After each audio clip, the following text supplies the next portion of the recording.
राजस्थान में सियासी पारा उबाल पर है। कांग्रेस और भाजपा के वरिष्ठ नेता एक दूसरे पर गूढ़ और पहेली भरी भाषा में बातें कर रहे हैं और उनकी ये रहस्य भरी भाषा को समझने भोली भाली जनता अपना प्रयास कर रही है। इन्हीं रहस्यों को आज मैं समझाऊंगा और आपके शो जनतंत्र में आपको बतलाऊंगा राजनीति की वो बातें जो आपको कोई नहीं बताएगा। नमस्कार, मैं संदीप मिश्रा एक बार फिर हाजिर हूं आपको राज की वो बातें बताने जो आपको कहीं नहीं मिलेंगी। मैं आपके साथ सच बेधड़क पर बात करूंगा जनतंत्र की, और इसमें होगी जन जन के दिल की बात और धरातल की पड़ताल आपके लिए, खुद के लिए, आपके अपने शो जनतंत्र में, ताकि जन भी सलामत रहे और तंत्र भी रहे चौकस। तो देखते हैं जनतंत्र में आज क्या है खास।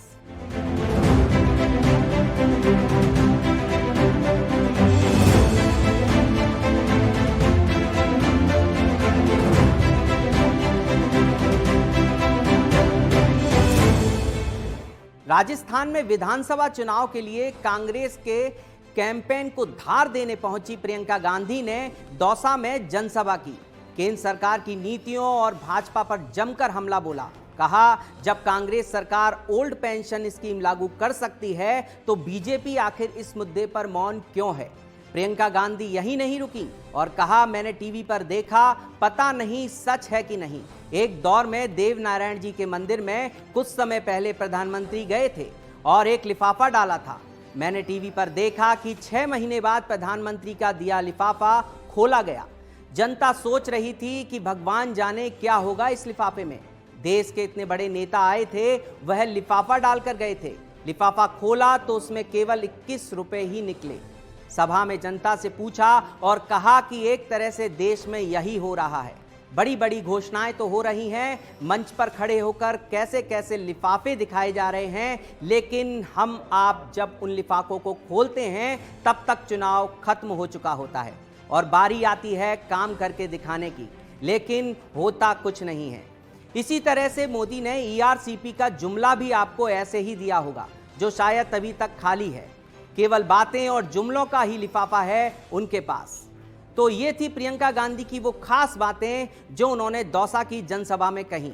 चुनावी माहौल में सब नेता खुद को मुख्यमंत्री घोषित करने में जुटे हुए हैं।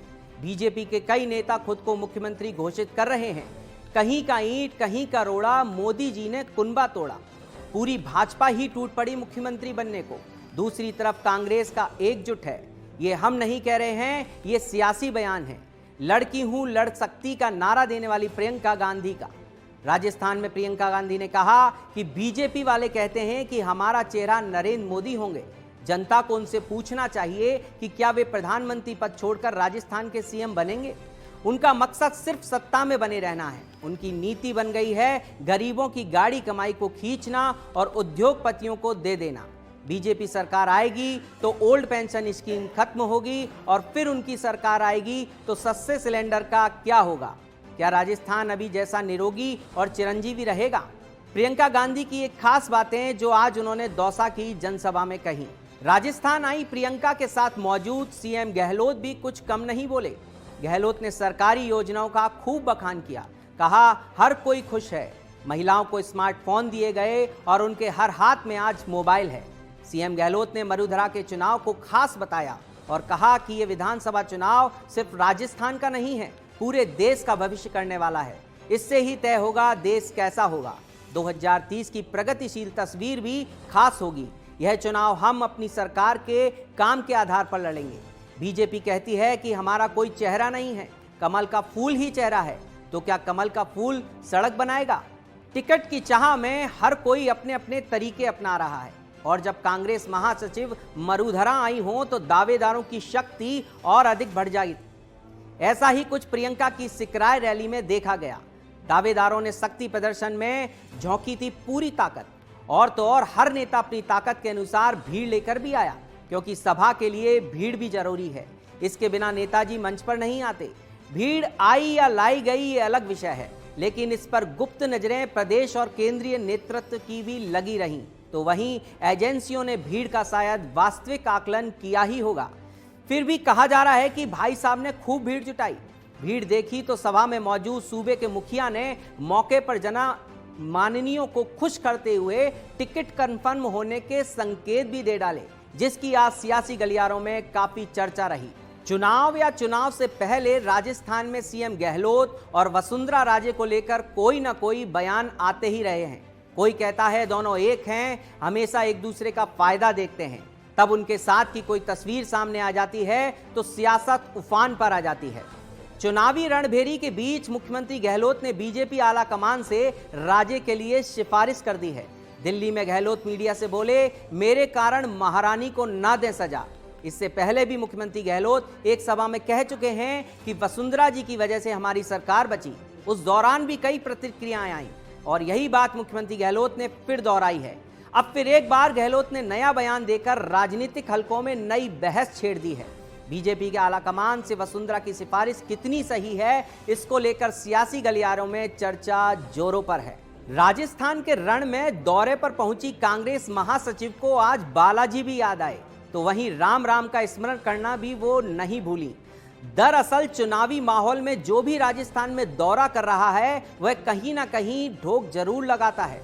इससे पहले मुख्यमंत्री गहलोत और पूर्व मुख्यमंत्री वसुंधरा राजे भी मंदिर मंदिर दर्शन कर चुके हैं। शायद इसी आस में कांग्रेस महासचिव प्रियंका गांधी दौसा दौरे की सभा के बाद मेहंदीपुर बालाजी धाम पहुंची और बालाजी के दर्शन किए। और यह भी माना जा रहा है कि आस्था के धाम से प्रियंका ने गहलोत सरकार के रिपीट होने की मंगल कामना भी की होगी।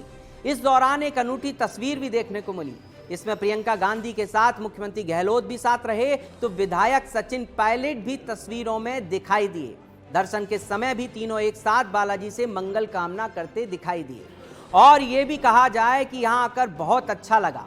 बालाजी मंदिर में 3 नेताओं की मौजूदगी को देखकर तो यही कह सकते हैं कि शायद प्रियंका गांधी को भी एक सोच समझ और साथ की जरूरत महसूस हुई होगी। इससे पहले प्रियंका गांधी सिकराई की जनसभा में जन समुदाय को राम राम सा कहना भी नहीं भूली।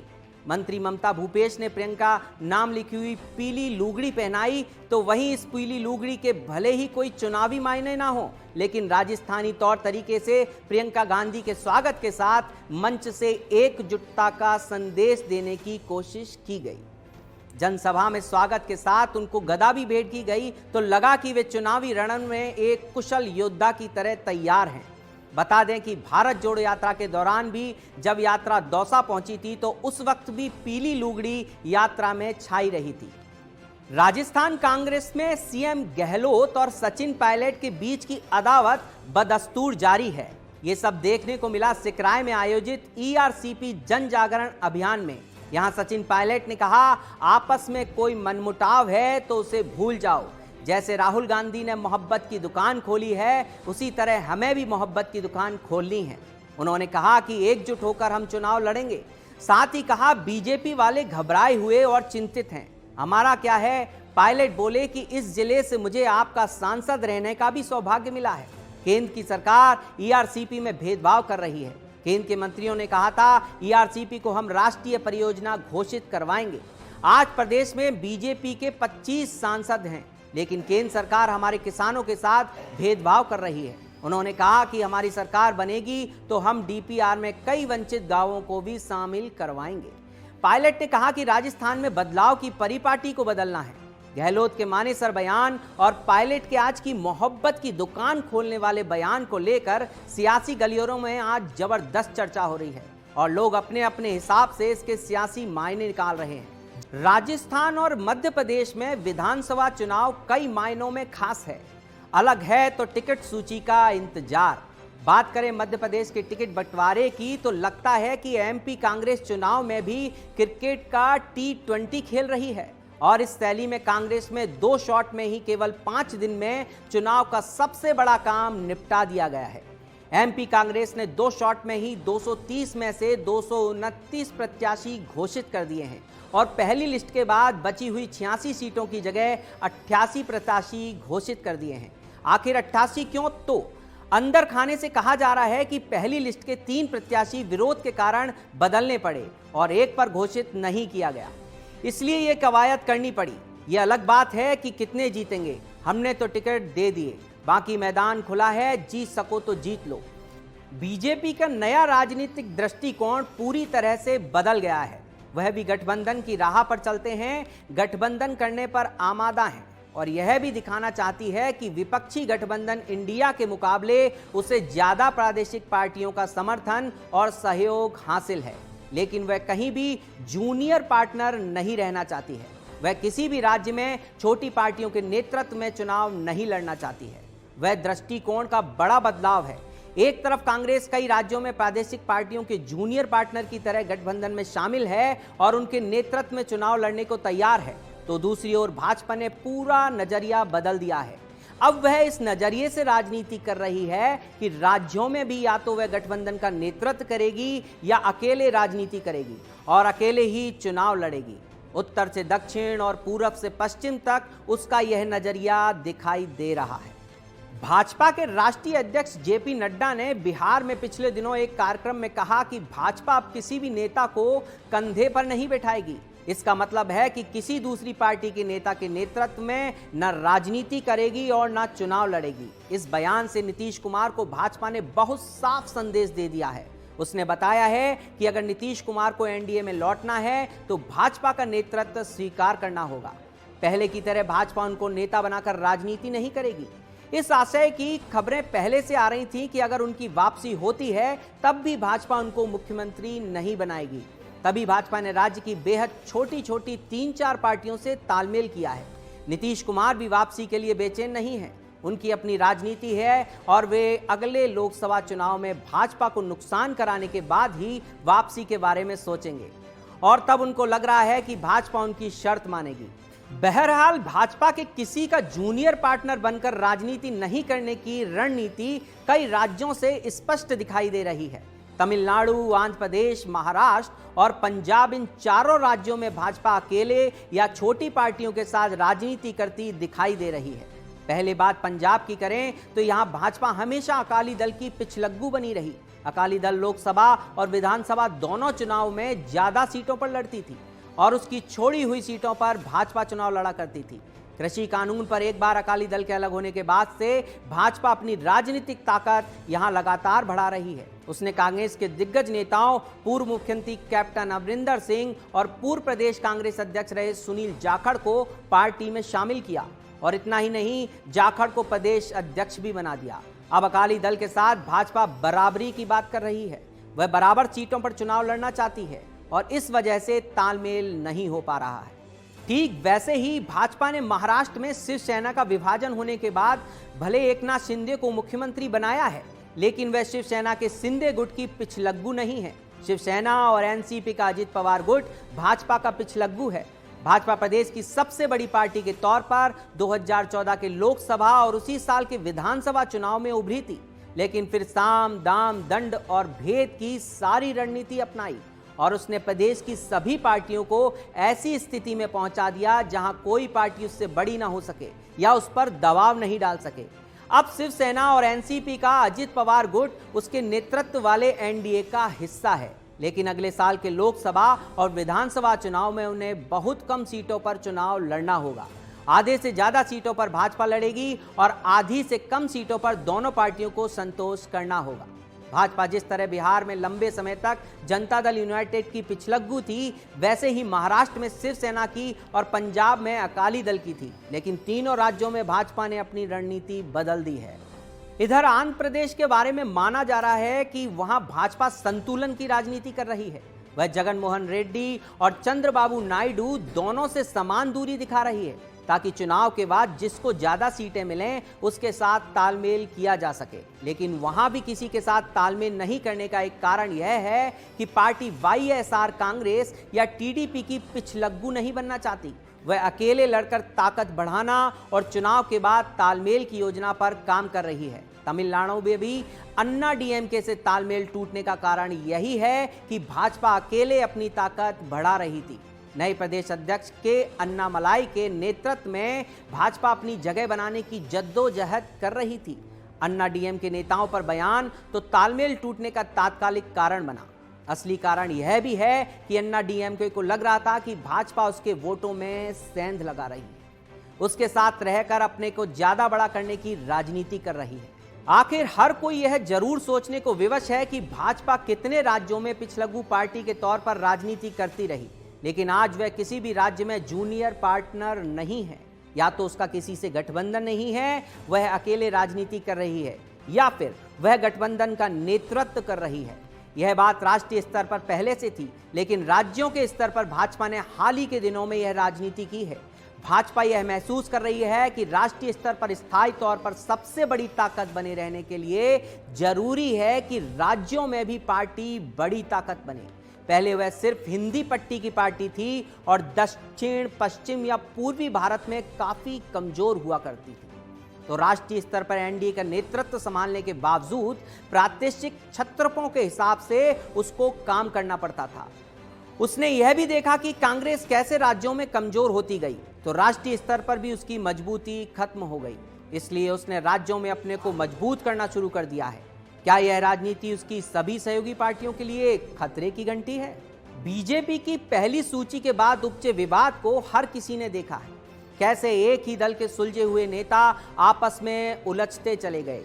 रियासतों में रहे, सिंहासन भले ही संभाला, लेकिन बात जब लोकतंत्र की हो तो ये हर किसी के बस में नहीं होता। ऐसे में बीजेपी के कथित दावेदारों के विरोध को देखते हुए कांग्रेस ने भी अभी से प्लान बी तैयार कर लिया है। दिल्ली दरबार के कहने पर प्लान बी तैयार किया गया है। इससे सूची के बाद कैसी भी बगावत हो निपटा जाएगा और साथ ही नाराज लोगों को संगठन में एडजस्ट करने की तैयारी भी की जा रही है। पार्टी ने रूठों को साथ लेने के लिए अभी से प्लान बी बना लिया है। दरअसल इस कवायद की सूची भी तैयार की गई है कि पद का झुंझुना पकड़ाकर पार्टी ने दूसरी राह पकड़ते हुए विरोधियों को कैसे खुश किया जाए, इसका पूरा प्लान बना लिया है। और फिर बीजेपी की तरह पैदा हुए विवाद और विरोध से कांग्रेस ने अभी से छाछ को भी फूंक फूंक कर पीने की तैयारी कर ली है। जनतंत्र में अब बात जन जन की, दिली चाहत की।